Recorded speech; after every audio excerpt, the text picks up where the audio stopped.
Uncle আমি আসি, aunty আসি, ভালো থাকবেন। আবার আসবা, খুব ভালো লাগলো। তা তুমি যাবে কেমন করে?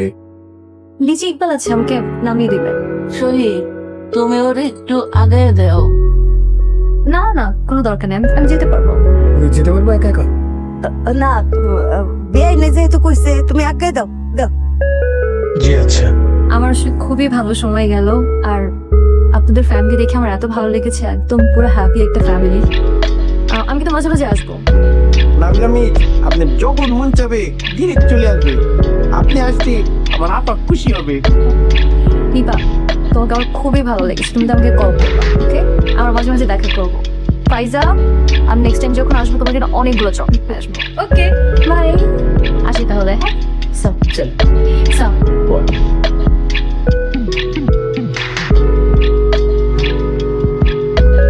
বিয়াই আপনার কি আক্কেল জ্ঞান কোনোদিন হইতো না?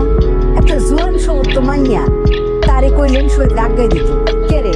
এটা হলো একটু ঝামেলা।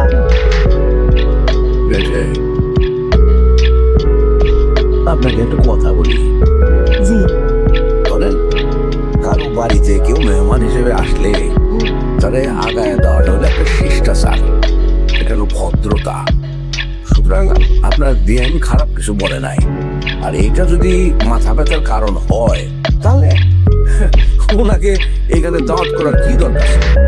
আপনার মনে রাখতে হবে যে আপনার মেয়ের জামাই একটা অফিসে বিভিন্ন কলিগের সাথে চাকরি করে, তাদের মধ্যে কেউ পুরুষ কেউ মহিলা, তারা কলিগ, তাদের আচার ব্যবহার এবং একসাথে সারা দিন রাত তারা কাজকর্ম করে এক ধরনের একটা সহানুভূতির জায়গা তৈরি হয়। সেক্ষেত্রে যদি তারা আসে, এটা নিয়ে পরবর্তীতে যদি ঘরের মধ্যে আলোচনা হয়, তাহলে জিনিসটা এক ধরনের হিপোক্রেসি হয়ে গেল না? এই হিপোক্রেসিটা জীবনের যত কম থাকবে তত জীবন সুন্দর হবে। সুতরাং একটা মেয়ে আসছে, তাকে রাতের বেলায় যদি একটু আগায় দেওয়া হয়, এটা আমার মনে হয় না যে কোনো অনৈতিক কাজের মধ্যে এটা পড়ে গেল। কথাটা মনে রাখবেন। বিয়াই কিছু মনে করে আপনি কি শিওর যে এটা অনৈতিক না? আচ্ছা ঠিক আছে, এটা অনৈতিক না, সরি আমার ভুল হয়ে গেছে। এই বাবা ওষুধ খাওয়া হয়েছে না?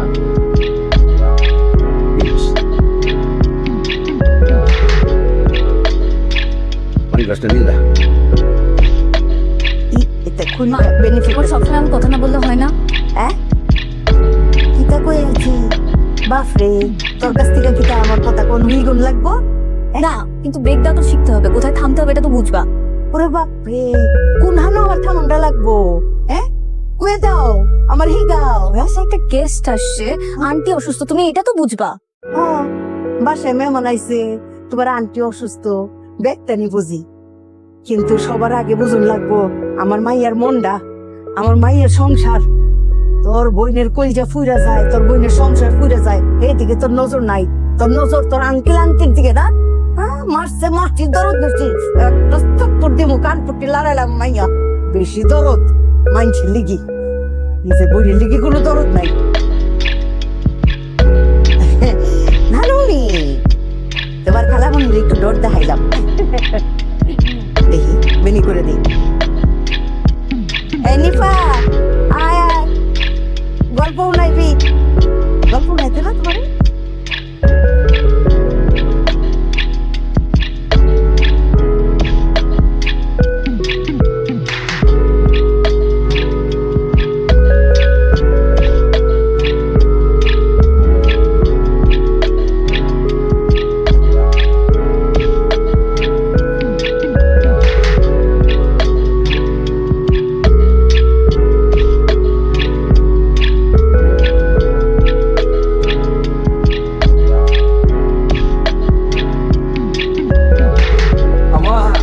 কি অবস্থা তোমার এখন? শরীর স্বাস্থ্য ভালো? ভালো লাগতেছে? কি রে খাইরু, তুই বাসা যাস না? এক কাপড় পরে 3 দিন ঘুরে বেড়াইতেছ। হ্যাঁ বাসা যা, যা গোসল কর। তুই কেমন একটা ব্যারিসমেন্ট। এই রিপা, কি রে তুই কি পড়ালেখা করস না? সারাক্ষণ দেখে এখানে বসে থাকস, এভাবে চলবে? আবা আমি তাহলে যাই, অফিসে লেট হয়ে যাচ্ছে আর কি। সহি কে আব্বা? একটা মিনিট, একটু কথা ছিল তোমার সাথে। তুমি তো ও তুই যাইতেছ? হ্যাঁ মা, একটা কথা আছে। হ্যাঁ বলেন না। এই যে নাবিলারে তো দেখলাম, মাশাআল্লাহ বাক্কা বেডি ওই। বুঝছো? আমরা আর পরিবারের লগে যাই, বুঝছো না? আমরা নবাবের লগে নাবিলার বিয়ার প্রস্তাবটা দিয়ালাম। আমরারও নবাব বংশ, নাবিলারও দেখা যায় একটা রাজকীয় পরিবারের বংশ। মাশাআল্লাহ দুই ফ্যামিলি মিল ভালো। তুমি এই প্রস্তাবটা দিয়ালাম। মা মানে এটা কিভাবে সম্ভব? ওমা কিভাবে? সেটা আন্তরিক মেয়ে, আমরা নবাব আমাদের কি ভালো ছেলে, ওদের বংশ বলো আমাদের বংশ বলো, কথা বলো। তোমার কোনো প্রবলেম আছে? না না, আমার কেন প্রবলেম থাকবে? আরে নাবিলা তো ঠ্যাঙ্গের উপরে ঠ্যাং তুলে বয়ে খাইতে পারবো সারা জীবন। আমরা যে ধন সম্পত্তি নবমের লগে বিয়ে হইলে বেটির আরো বালা। তোমার অফিসে আর চাকরগিরি করণ লাগতো না, বুঝো না? পছন্দ তো করছে না? পছন্দ তো করছি, নবাবরে পছন্দ করছি তো, ডাইরেক্ট কইছে তোমাকে আমার ভালো লেগেছে, শুনেছি আমি। মা আমি তাহলে যাই। তুমি প্রস্তাব আজকে দিয়ে আমার জানাইও। বিয়াই আপনার কিতা কই, ঠিক আছে না? নবাবের লগে নাবিলার এই প্রস্তাবটা দিলে সাম খাইনি, মানে মিল খাইনি। আই নিপা, একটু ফাইজাকে রেডি কর, যা দেরি যাচ্ছে। বিয়াই আপনি কিতা কই, ভালো হইতো না? হ্যাঁ ভালো হইব। ঠিক আছে, চা খাই।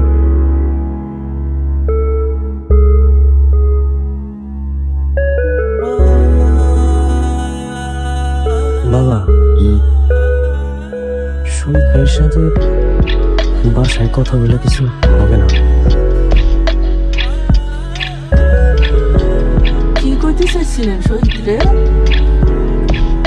ও না, অন্য বিষয়ে আলাপ ছিল, পরে বললো হবে। ও মা, কেমন লাগে এখন? ভালো লাগে? ওষুধ খাইছো?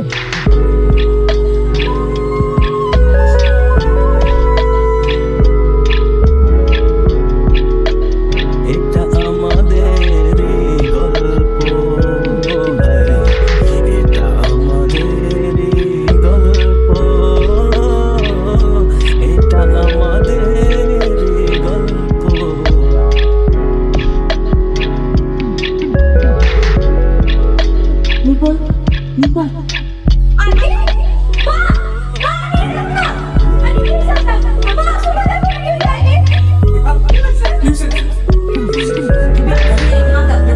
মাথা পড়ে গেছে। রত্না কি হয়েছে?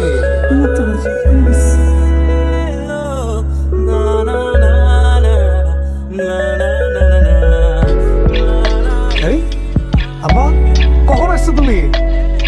কোথায় ঘুরতে বেরিয়েছো? হঠাৎ অফিসে চলে আসছো?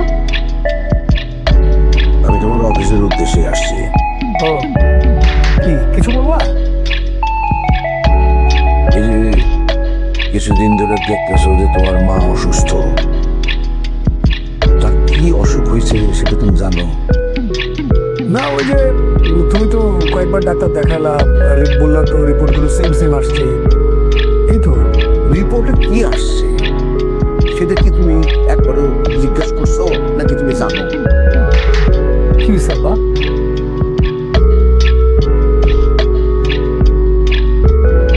তোমার মায়ের একটা খারাপ অসুখ হয়েছে, ব্রেন টিউমার। আমি 3টা ডাক্তারকে দিয়ে ক্রস চেকিং করাইছি, সব জায়গায় রেজাল্ট একই আসছে, ব্রেন টিউমার, এটা অপারেট করতে হবে। সেটা যে অপারেট করা হবে তাতে যে সম্পূর্ণ সুস্থ হয়ে যাবে এরকম না বিষয়টা। অপারেট করার পরে তারা দেখবে যে সেটা ওই কি যেন ওদের ভাষায় বলে, ওরা গ্রোথ আছে কিনা। গ্রোথ যদি থাকে তাহলে খারাপ, সব শেষ। আর যদি গ্রোথ না থাকে তাহলে সুস্থ হওয়ার সম্ভাবনা আছে। এই চিকিৎসার ব্যয় সম্পর্কে আমি ধারণা নিছি। তারা বলছে যে ভালো হাসপাতাল বা ক্লিনিকে করতে গেলে 25 থেকে 30 লক্ষ টাকা লাগবে, আর সরকারি হাসপাতালে করলে এর চাইতে কম খরচে করা যায়। কিন্তু সেখানে একটা দীর্ঘসূত্রিতার ব্যাপার আছে, চিকিৎসা যদিও ভালো, ওয়েট করতে হবে। তুলনামূলক ভাবে একটু কম, তাছাড়া আর কিছুই না। আব্বা এখন কি করবো? এখন কি করবা মানে সেই সিদ্ধান্ত তো তুমি দিবা। তুমি কি করবা? তোমার মা যদি চলে যায় জীবনে তো আর কিছু থাকবে না। ছেলে হিসেবে মায়ের প্রতি তোমার দায়িত্ব আছে না? তুমি কি ছেলে হিসেবে কি খোঁজ খবর নাও মায়ের? অফিসে যাওয়ার সময় আসার সময় ড্যাং ড্যাং করতে করতে জিজ্ঞাসা করো, মা তোমার কিছু লাগবো নাকি, আর শরীর কেমন আছে, ভালো আছে নাকি? আর তোমার খুব ব্যস্ততা, তুমি বাইরে যাও, বাড়িতে ফেরো একই জিনিস। আরে তোমার তো ডাক্তারের কাছে নিয়ে যাওয়ার সময় হয় না তোমার মাকে। তোমার মাকে ডাক্তারের কাছে কে নিয়ে যায়? ও তোমার শালি যায় আমার সঙ্গে, অথবা খাইরুল অফিস থেকে ছুটি নিয়ে এসে যায়। তোমার বউরে বলো, সেও তো যায় না। আর তুমি তো নিজে কোনো সময় দাও না, এত ব্যস্ত তুমি, নিজের মায়ের জন্য তোমার সময় নাই। হ্যাঁ, আর সমস্ত বিষয়ে তোমার সময় আছে। তোমার লজ্জা করে না যে তোমার মা এইরকম অসুস্থ, সেই খোঁজ খবরও তুমি রাখো না একটা যোগ্য ছেলে হিসাবে? এই কথাগুলো আমাকে আগে কেন বলবো? আমাকে বললে কি করতা তুমি? তুমি শুনতে চাইছো? তোমাকে তো কতবার বলতে চেষ্টা করছি, তোমার বাসায় কথা বলা যায় না, সময় হয় না তোমার, বিভিন্ন বিষয় নিয়ে তোমার মেজাজ খারাপ থাকে, তোমার সময়ই নাই সমস্ত কিছু শুনবার দেখবার। তুমি তোমার পরিবার নিয়েই ব্যস্ত। কিন্তু জানে কে জানো? আমি আর খাইবো। তোমার মাও জানে না যে তার কি হয়েছে। এখন আজকে যে তোমাকে এই কথাগুলো বললাম তোমার মায়ের স্বাস্থ্য সম্পর্কিত বিষয় নিয়ে, দয়া করে তোমার মাকে জানাইয়া দিও না, অথবা এমন কারোর সাথে এই কথাগুলো শেয়ার করো না যে কথাগুলো তোমার মায়ের কানে চলে যায় এবং সে আরো অসুস্থ হয়ে পড়ে এই অল্প সময়ের মধ্যে। পরিবার আছে, বড় হইছ, নিজের পায়ে দাঁড়াইছ, কিন্তু পরিবারের কিছু জিনিস আছে, কতটুকু বলা যায় কতটুকু বলা যায় না, সেই সীমারেখাটা আমি জানি না তুমি শিখছো কিনা বা প্রয়োগ করো কিনা। আমার মনে হয় না তুমি শিখছো। তোমাকে কথাগুলো জানানোর দরকার, জানাইলাম, সিদ্ধান্ত তুমি দিবা। আমার যদি একা সিদ্ধান্ত নেওয়ার ক্ষমতা থাকতো তাহলে আমি কাউরে বলতাম না। যা ভালো মনে করো কর। উঠি আমি আজকে।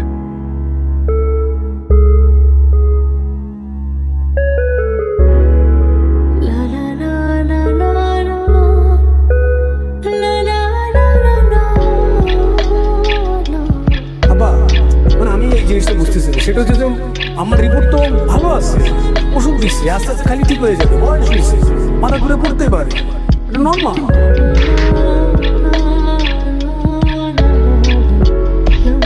তোমার মায়ের একটা খারাপ অসুখ হচ্ছে, ব্রেন টিউমার।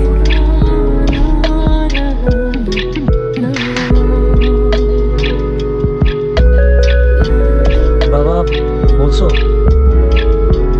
বলছি, কি বলবো? সবসময় যেরকম বলে সেরকমই বলছে। তারপরও আমাদেরও না কিছু দায়িত্ব গ্রহণ করা উচিত।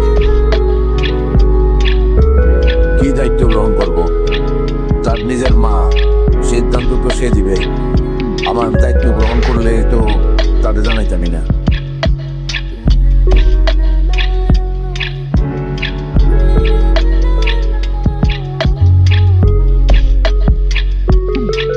স্যার পানি। এই এসব কি? স্যার পানি। এখানে কেন? স্যার পানি খাবেন না? আমি কি তোর কাছে পানি চাইছি? আমি কখন কি খাবো না খাবো সেটা তোর কাছ থেকে শিখতে হবে। হ্যাঁ, ফাজলামি করছ আমার সাথে? তোরা কি মনে করস আমি পাগল হয়ে গেছি? এই অফিসে কখন ঢুকছস? স্যার আমি তো টাইমলি ঢুকি। কিসের টাইমলি ঢুকছস? তুই অফিসে কখন ঢুকস, কখন বের হস, তুই কি মনে করছিস আমি কিছু জানি না? হ্যাঁ, এটা কি করছস? সাত কেন কুচকানো থাকবে? হ্যাঁ, এটা কি ভাই? এই চুল কাটছস না কেন? এটা কি সার্কাস না? এটা অফিস না? অফিসে আসতে হলে অফিসের নিয়ম কানুন মেনে চলতে হবে। এই বেটা, আমি জোকার? টাকা রসিস কি লেগা? যা।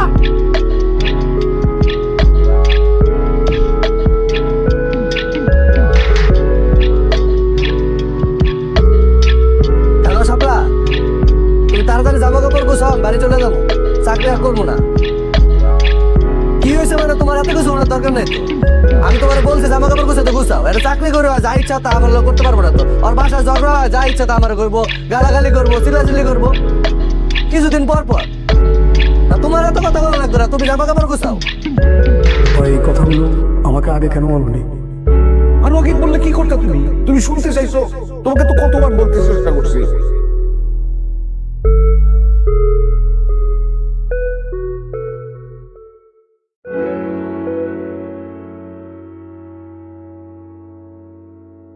তোমার বাসায় কথা বলা যায় না, সময় হয় না তোমার, বিভিন্ন বিষয় নিয়ে তোমার মেজাজ খারাপ থাকে, তোমার সময়ই নাই। ওই আমার বোধ আমার বেল বাজাইছে, সালার পোশালা। আই রাও রাও।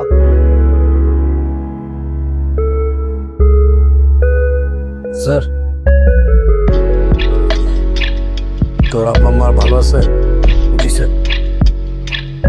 আব্বা কি করে? স্যার বাসায় থাকে, কোনো কাজ করে না?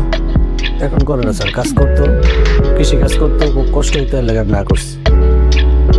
ও আচ্ছা আচ্ছা আচ্ছা। আম্মা? আমার বাসায় থাকে। ঘরে রান্না বান্না করতে পারে তো? হ্যাঁ, রান্না বান্না করে দুজনে খায়। আব্বা মার দিকে খেয়াল রাখবি, সেবা করবি। আব্বা মা হলো অমূল্য রতন, এই রত্ন একবার হারায় গেলে আর খুঁজে পাবি না।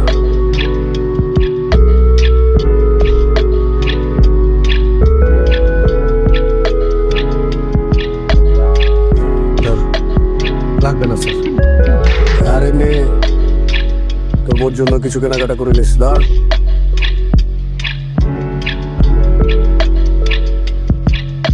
একবার স্যার আমার মনটা ভীষণ খারাপ, তাই তোর সাথে মিসবিহেভ করে ফেলছি। তুই মনে কিছু নিস না, আমি আমার মধ্যে নাই। স্যার আমি আপনার মতো স্যার, আপনি যখন মন খারাপ হলে চিল্লাচিল্লি করেন, আমার মন খারাপ হলে আমি যত দূর চোখ যায় খেলে হাঁটতে থাকি। মন আবার ভালো হয়ে গেলে আবার বাসায় চলে আসি স্যার। যা স্যার চা কফি কিছু খাবেন? কফি নিয়ে আস।